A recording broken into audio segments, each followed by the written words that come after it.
श्रीमद् भागवत की पुनीत कथा आचार्य डॉक्टर नीलम त्रिपाठी के मुखारबिंद से हो रही है। कथा के 6वें दिवस पर आचार्य जी ने भगवान श्री कृष्ण की आदर्श लीलाओं का वर्णन किया। जो लोग क्रूर नहीं होते वे ही भगवान को पाते हैं।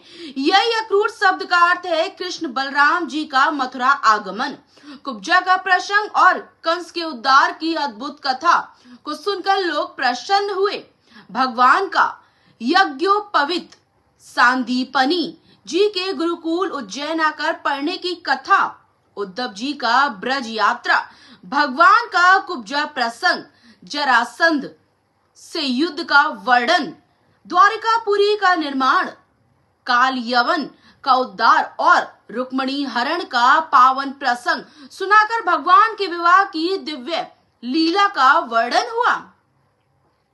इस अवसर पर क्षेत्रीय विधायक, हिंदू हृदय सम्राट श्री रामेश्वर शर्मा जी, पार्षद जी तथा अनेक प्रबुद्ध नागरिक उपस्थित रहे, जिसको हजारों लोगों ने श्रवण किया। आज की कथा में श्री नवीन तिवारी, श्री राम सेवक मिश्रा, श्रीमती मनोरमा उपाध्याय, श्रीमती निधि त्रिपाठी, श्री रंग त्रिपाठी, श्री उमाकांत उपाध्याय, श्री अतीत पवार जी, श्री आकाश वर्मा जी, श्री विष्णुकांत वर्मा जी, श्री LK पांडे, योग गुरु जी, सुभाष त्रिपाठी जी, धनीराम विश्वकर्मा जी, आशीष शुक्ला जी, रघुवीर श्रीवास्तव जी आदि गण मान्य जन उपस्थित रहे।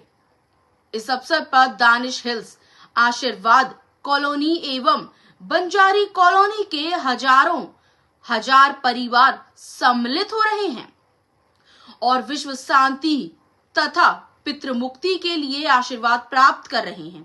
आज के यजमान श्री माया राम शर्मा जी ने आकर देव ऋषि मनुष्य पितृ तर्पण किया एवं पितृ प्रसन्नार्थ प्रसाद वितरण कराया। श्रीमद् भागवत की यह अमृत कथा वैदिक आचार्य पंडित देवेंद्र दुबे जी के आचार्यत्व में संपन्न हो रही है।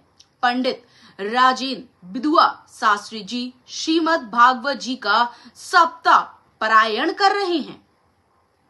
चढ़ाने की प्रतियोगिता रखो, मल्ल युद्ध रखो, हाथियों की स्पर्धा कराओ, बच्चों को मेला ठेला बड़ा अच्छा लगता है। संसार में जीव परमात्मा को छोड़कर जब इधर उधर उसका मन लगता है तो वह केवल अपने साथ उत्सव धर्मिता ही करता रहता है, वह परम लक्ष्य को प्राप्त नहीं करता। की दुर्गे महारानी की, देवादिदेव महादेव की, आप सब लोग श्रीमद् भागवत कथा का आनंद ले रहे हैं।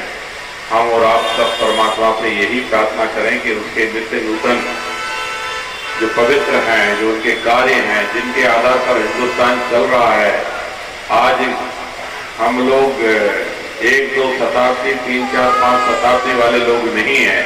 अगर कहा जाए कि सृष्टि की कल्पना किसने की है और कितने हजार साल भारत को हो गए, तो ये बताना थोड़ा सा अभी अतिशयोक्ति होगा। लेकिन करोड़ों साल से जो धर्म चल रहा है वो धर्म का नाम है सनातन। जब से धरती का निर्माण हुआ है तब से सनातन चल रहा है और सनातन के देवादिदेव महादेव, सनातन के राम, सनातन के कृष्ण, सनातन के मार्ग, इन सब की जय जयकार करना हम सबका दायित्व बनता है। मैं एक बार चाहूंगा कि त्रिपाठी जी के लिए जोरदार ताली बजाकर आप स्वागत अभिवादन करें। वो बहुत वैज्ञानिक तरीके से कथा का वाचन करते हैं और बहुत शास्त्रीय पद्धति से वो कथा आप सबको सुनाते हैं, क्योंकि पहले ये साउथ KT नगर में रहते थे जब मैं वहाँ पार्षद था, और अब तो शायद वहाँ आप मीनाल में रह रहे हैं, लेकिन बहुत इनका सूक्ष्म उस पर अध्ययन है। ज्योतिष और तमाम विद्याओं पर ये लगातार कुछ न कुछ प्रयोग करते रहते हैं। हम और आप सब यही प्रार्थना करेंगे कि भगवान इनको और यश कीर्ति दे, जिससे इनके वाणी में हो जाए और लाखों करोड़ों श्रोता भगवत कथा, राम कथा सुनकर अपनी जिंदगी को धन्य बनाए और सनातन की जय जयकार करें। आप सबको बहुत बधाई। पांडे जी को धन्यवाद, क्योंकि मुझे गुफा मंदिर में कथा में क्या श्रवण। जय श्री सीताराम, बोले राधा कृष्ण भगवान की जय। यहाँ कोलार परिक्षेत्र में बंजारी पर सिद्धेश्वर मंदिर में अभूतपूर्व श्रीमद् भागवत कथा हो रही है। संपूर्ण परिवेश में आनंद और उल्लास छाया हुआ है।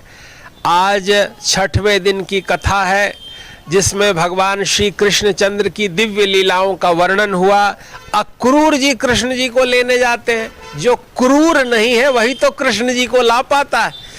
आते हैं और एक माली मिलता है, वो कृष्ण जी को सुंदर सजाता है। वहाँ एक सैरंध्री मिलती है, वो चंदन का लेप लगा देती है और मुष्टिक इत्यादि युद्ध के लिए ललकारते हैं। कृष्ण जी मल्ल युद्ध करते हैं, सबको पछाड़ कर मारते हैं और उसके बाद पहुंचते हैं और कूद करके कंस मामा के सिंहासन पर चढ़ जाते हैं और उस कंस का केश पकड़कर हिलाने लगते हैं और कहते हैं, याद करो तुमने मेरी माता के केश पकड़ करके रथ से पटका था और आज वही काल आ गया है, तुम्हारा काल तुम्हारे सिर पर है। और कंस मारे भय के मारे उसका प्राणांत हो जाता है। इस तरह यह शास्त्र संकेत करते हैं कि जो जस करहि सो तस फल चाखा, जो जैसा करता है उसको वैसा मिलता है। इस तरह भागवत की पुनीत कथा चल रही है। आज रुक्मिणी विवाह होगा, सब लोग श्रृंगार करके आए हैं, आनंद उत्सव हो रहा है। कहने का अर्थ है कि हमें भी ऐसे पाप नहीं करना चाहिए जिसकी सजा हमें मिले। बिल्कुल, प्रत्येक व्यक्ति को जो जैसा करता या सोचता भी है उसका उसे फल मिलता है। भगवत कथा में आकर के हम अपने पापों का मार्जन करते हैं। अगर कभी किसी से कुछ गलत हो गया तो सत्कर्म करेगा, पुण्य करेगा, तो प्रायश्चित करेगा, तो निर्मलीकरण होगा, उसका कल्याण होगा, फोड़ा फुंसी में निकल जाएगा। इसीलिए हजारों वर्षों से घर घर भागवत हो रही है। जो पुण्यात्मा समर्थ लोग हैं वे जरूर अपने घर श्रीमद् भागवत करवाते हैं, सत्यनारायण की कथा करते हैं और भगवान का प्रवेश होता है, मंगल होता है, 18,000 श्लोकों का वाचन हो रहा है, तो अपने आप आनंद और माधुर्य की वर्षा होने। भागवत का 6वां दिन हो रहा है, बड़ा आनंदमय वातावरण। ये सप्तशती कथा चल रही है, इसका 6वां दिवस है। आज महाराज श्री कथा श्रवणपान कराएंगे, रुक्मिणी का मंगल विवाह भी होगा और पुष्पों की होली भी आज रखी गई है। कल कथा का समापन और भंडारा भी है, हवन प्रसाद वितरण किया जाएगा। मेरा नाम मंदिर पुजारी वैदिक पंडित देवेंद्र दुबे।